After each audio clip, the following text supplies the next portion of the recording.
The envelope from Riverside Community College felt impossibly light in my hands. Inside was my acceptance letter to their nursing program, not Stanford's medical school where I'd been accepted 3 months ago. But it was something.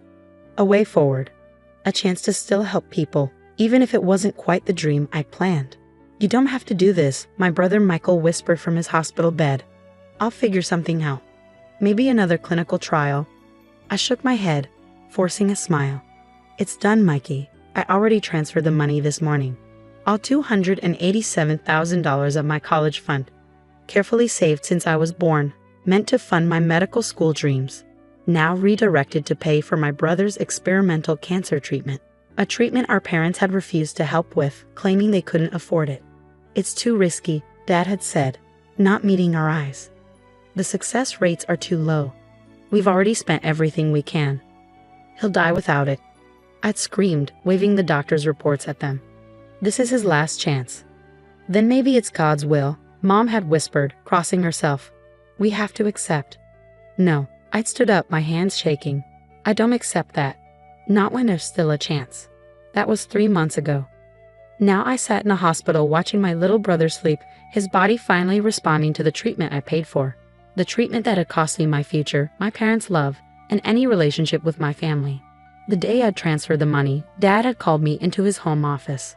The same office where he ran the family's successful construction company, where he taught me about business and responsibility since I was old enough to understand. "You're making a mistake," he'd said, his voice cold. "That money was for your education. For your future." "Michael's life is more important than my future," I'd replied. "And what about our family's reputation? Taking money meant for education and gambling it on an experimental treatment? What will people think?" I'd stared at him, unable to believe what I was hearing. "Who cares what people think? This is about saving your son. It's about responsibility," he thundered. "About respecting your parents' wishes. If you do this, if you throw away your future on this foolish gamble, don't expect any more support from us. No more allowance, no more car insurance, no more living at home. You'll be on your own." "Fine," I'd said, my voice surprisingly steady. "I'd rather be on my own than watch my brother die when I could have helped." Mom had cried, begged me to reconsider. "Think about your future, Deanna. Medical school has been your dream since you were 10. Watching my brother die has never been part of that dream," I'd responded, walking out of their house for what I thought would be the last time.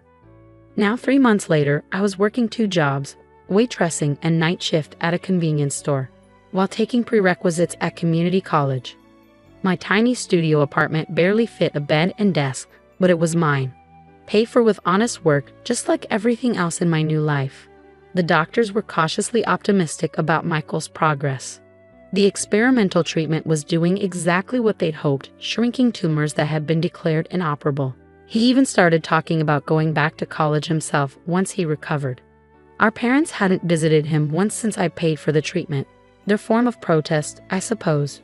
Or maybe they couldn't face the evidence that they'd been wrong. "Miss Anderson." A nurse poked her head into the room. "There's someone here to see you. Says he's your parents' business partner." I frowned. "Frank Davidson?" She nodded. "He's quite insistent." Frank had been Dad's partner in Anderson and Davidson Construction for 20 years. He'd been like an uncle to me and Michael growing up, always bringing us presents from his business trips, attending our school events when our parents were too busy. I found him pacing in the hospital waiting room, looking older and more troubled than I remembered. "Diana," he said, pulling me into a quick hug. "You look tired, kiddo." "Working 2 jobs will do that," I replied. "What brings you here, Uncle Frank?"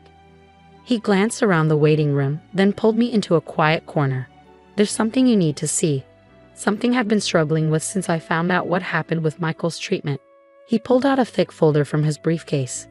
"These are financial records from the company, specifically from a special account your father set up 3 months ago." I took the folder, my hands trembling slightly as I opened it. Inside were bank statements, transfer records, investment documents. "I don't understand," I said, scanning the numbers. "This shows a transfer of $500,000 right around the time Michael needed the treatment. But Dad said they couldn't afford." "Keep reading," Frank urged quietly. I flipped through more pages, my confusion growing. "These are receipts for a vacation house in the Bahamas, a new yacht, But how could they afford this if they couldn't help Michael? Frank's face was grim. There's more. Check the source of the funds. I turned to the original transfer document and felt my world tilt sideways. The money had come from a trust fund, my trust fund. Not my college fund that I donated to Michael's treatment, but a separate account I'd never known existed. Your grandmother left it to you, Frank explained softly. It was supposed to be given to you on your 25th birthday. Your parents were trustees, meant to manage it until then. But they used it to buy themselves luxury items while claiming they couldn't afford to save their own son. My voice cracked. How could they? That's not all, Frank said, pulling out another document. Look at the date they transferred the money. One day after you used your college fund for Michael's treatment. Almost like they were punishing me, I finished, feeling sick. They let me sacrifice my future, my dreams, when they had access to money that could have saved Michael without costing me anything. Frank nodded sadly. I've been trying to figure out how to tell you. It's not right, Deanna. What they did isn't just morally wrong, it's legally questionable. As trustees, they had a fiduciary duty.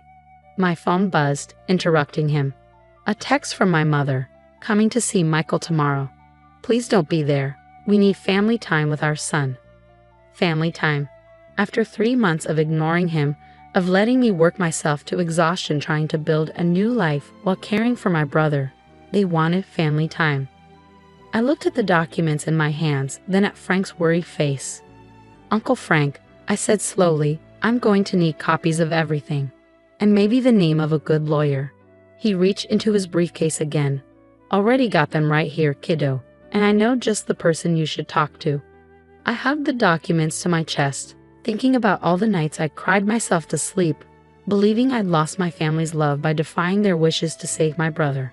All the times I doubted my decision while working double shifts on 3 hours of sleep. Little did I know, this was just the beginning. What I would discover about my parents' financial dealings over the next few days would shake our family and their precious reputation to its very foundation. The law office of Patricia Chen specialized in trust litigation. Her corner office overlooked the city skyline, but she barely seemed to notice the view as she reviewed the documents Frank had provided. This is quite something, she said finally, looking up at me. Your parents didn't just misappropriate your trust fund. They've been systematically moving money around for years, setting up shell companies, hiding assets. But why? I asked. The construction company is successful. Why would they need to hide money? Ms. Chen spread out several documents on her desk. Look at these dates. The first irregular transfers began right after your grandmother passed away. She left significant assets to both you and your brother in trust, with your parents as trustees. My hands shook as I examined the papers. Michael has a trust fund too. Had, she corrected grimly. Your parents emptied it 2 years ago, right around the time his first symptoms appeared. They used a complex series of transfers to make it look like the money was being spent on legitimate medical expenses, but our forensic accountants traced it to personal purchases, vacation properties, luxury cars, private jet memberships.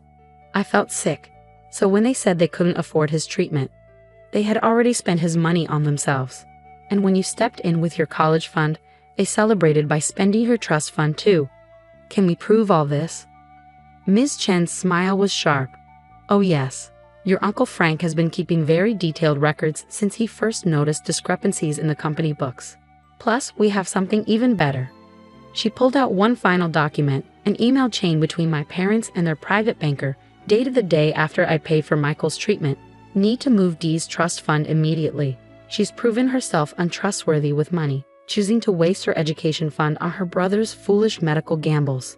We'll put the money to better use. Please advise on most discreet transfer methods. The banker's response was professional but clear. Strongly advise against this course of action. As trustees, you have a legal obligation. Please confirm you understand the potential consequences. My parents' reply, just do it. She's made her choice. Now she can live with it. They put it in writing, Ms. Chen said softly. Their intent to punish you for helping your brother by stealing your inheritance. In my 20 years of practice, I've rarely seen such a clear-cut case of breach of fiduciary duty. I stared at their words until they blurred through my tears. What do we do now? Now, she began gathering the documents. Now we prepare for tomorrow's family meeting, the one your parents don't know I'll be attending. The next day, I arrived at Michael's hospital room early. He was sitting up in bed, looking stronger than he had in months. "Are you sure about this?" he asked as I set up my laptop. "Once we do this, they need to face what they've done," I said firmly, "to both of us." Frank arrived next, carrying more files. Then Ms. Chen, elegant and imposing in her court attire. We were ready when our parents walked in. Mom stopped short at the sight of us all. "What is this?" We said we wanted family time. "Oh, this is definitely about family," I replied, turning my laptop to face them. "Specifically about how you've been stealing from your children." Dad's face darkened. "How dare you?" "No," I cut him off. "How dare you? How dare you steal Michael's trust fund, spend it on luxuries while he was dying? How dare you punish me for saving him by stealing my inheritance too?" "We did no such thing," Mom protested. "That money was..." "Right here," Frank interrupted, laying out bank statements. Every transfer documented. Every dollar tracked. "Would you like to explain the shell companies? The hidden accounts? The suspicious timing of certain luxury purchases?" Dad turned on him furiously. "You betrayed us. After 20 years? No, Robert, you betrayed your children. I'm just helping expose the truth." Ms. Chen stepped forward. "Mr. and Mrs. Anderson, I'm Patricia Chen, trust litigation attorney. We have clear evidence of breach of fiduciary duty, misappropriation of trust assets, and potentially criminal financial misconduct. Would you like to discuss this here or in court?" Mom sank into a chair, her face ashen. Dad looked like he might explode. "You ungrateful," he started, but Michael's voice cut through the tension. "Why?" My brother's question was simple but devastating. "Why did you steal my money and let me think I was going to die because treatment was too expensive? Why did you let Diana sacrifice everything to save me when you had the means to help? We were protecting you both." Mom burst out. "That experimental treatment, it was a risk. We didn't want you wasting your inheritance on something that might not work. So you spent it on a yacht instead?" I asked incredulously. "On vacation houses and private jets?" "We earned that money," Dad shouted. "All those years managing your trusts, dealing with investments.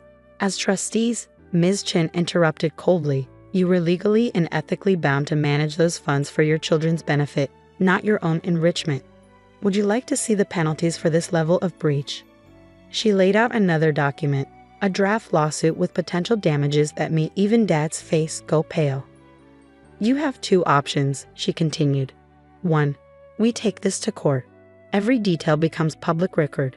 Your reputation, your business, your standing in the community, all destroyed. You'll likely face criminal charges for financial fraud. Or," Mom whispered, "or you sign these papers now. Return every penny taken from both trusts with interest. Transfer control to an independent trustee, and step down from any involvement in the construction company." "You can't do this," Dad protested weakly. "The company is my life's work. The company has my name on it too," Frank reminded him, "and I have enough documentation of financial irregularities to trigger a full audit. Your choice, Robert." I watched my parents' perfect facade crumble as they realized the depth of their exposure. All their careful deceptions, their manipulations, their cruel power plays, all unraveling in a sterile hospital room while their son watched from his recovery bed. 3 hours later, they left in defeat, having signed everything Ms. Chen put in front of them. The empire they'd built on stolen trust funds and broken trust was over. "What happens now?" Michael asked into the heavy silence. "Now you focus on getting better," I told him. "The trust will be properly managed by an independent trustee. Your treatment is fully funded. And when you're stronger, you can go back to college. What about you? Will you go back to Stanford?"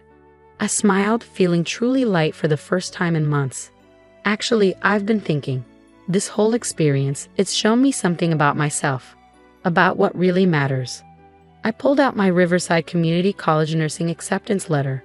I still want to help people, but I think I can do that just as well as a nurse.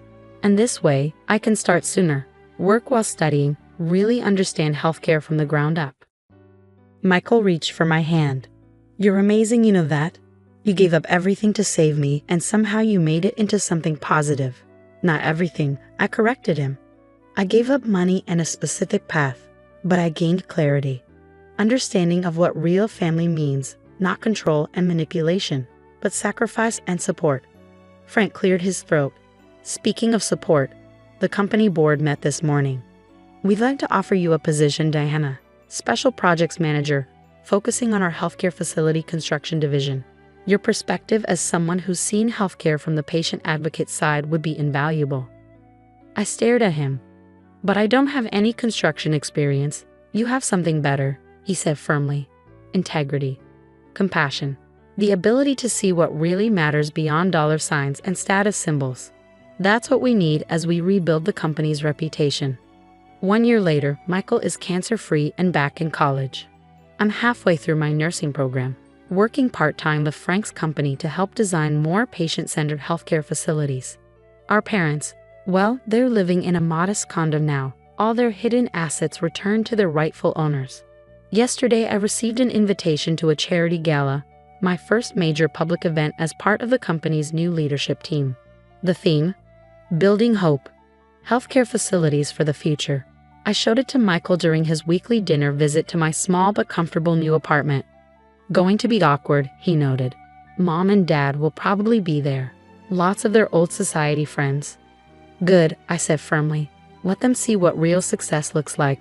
Not yachts and vacation homes bought with stolen money, but honest work that actually helps people. He smiled. Think they'll ever understand what they did wrong? Maybe not, I admitted. But we do. And that's what matters. I pinned the invitation next to my nursing program acceptance letter. 2 pieces of paper that represented choosing integrity over ease, purpose over status, real family bonds over superficial appearances. Sometimes losing everything you thought you wanted helps you find what you really need. Sometimes the hardest betrayals lead to the clearest revelations. And sometimes standing up for what's right costs you a false family but builds you a stronger, truer one. Next week, I start my pediatric nursing rotation in the same hospital where Michael received his treatment. Life has a way of coming full circle, showing you that the paths you never planned can lead to exactly where you were meant to be. I may not be heading to Stanford Medical School anymore, but I'm building something better, a life based on truth, integrity, and real purpose. And no trust fund in the world is worth more than that.